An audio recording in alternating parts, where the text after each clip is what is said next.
لیلا بابا چی بابا مامورا اینجان هر چی بهت میگن گوش کن تا برای هیچ کدوم اون درد سر پیش نیاد. میخوام قبل از اینکه به فینال نزدیک بشی انصراف نه تظاهر میکنم مصدوم شدم نه عمدن میبازم. پیشنهاد نیستا.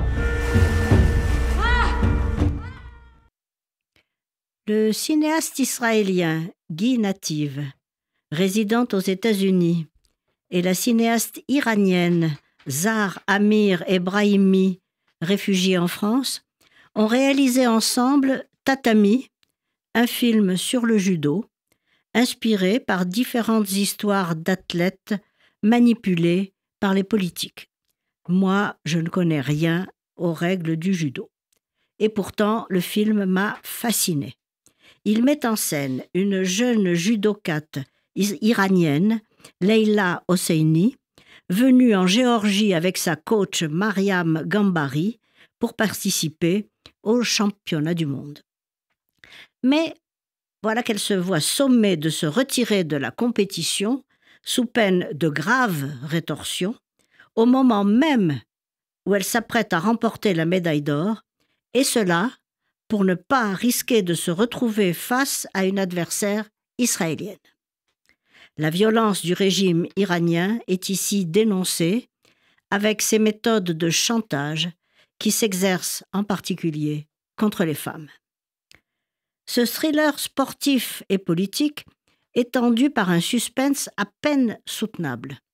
Soumise à de telles pressions, Leila, Ariane Mandy comme comédienne, pourra-t-elle longtemps tenir tête aux mollahs? Au judo, les combats se succèdent journée par journée, ce qui impose l'unité de temps et le huis clos presque total, en dehors des quelques scènes qui reviennent à Téhéran parmi les proches de la sportive. Mais dans l'immense palais des sports de Tbilissi, alternent deux luttes. La lutte physique est très codifiée, qui a lieu sur le tatami, et celle que mène Leila en coulisses contre les menaces des mollahs et les injonctions de la République islamique relayées par sa coach.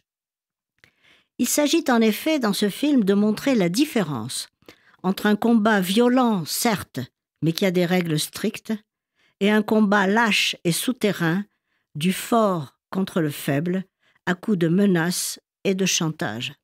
Sans compter le combat intérieur que se livre Leila, qui, bien que soutenue par sa famille, refuse de se soumettre, mais naturellement est terrorisée.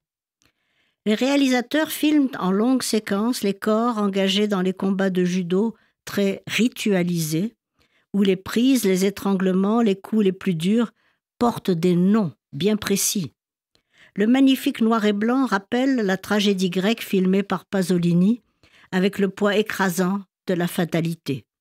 Le judo est ici la métaphore de la violence qui pèse sur ces sportives malmenées, instrumentalisées par un régime dictatorial, dans un monde où, contrairement à celui du judo, tous les coups sont permis, surtout les plus bas. 3 acteurs exceptionnels, y compris la réalisatrice iranienne elle-même, Ariane Mandy, Zahar Amir Ebrahimi et le brillant H. Goldé, portent ce film, qui est un véritable chef-d'œuvre, et ce n'est pas un mot que j'emploie souvent, un véritable chef-d'œuvre d'écriture et de mise en scène.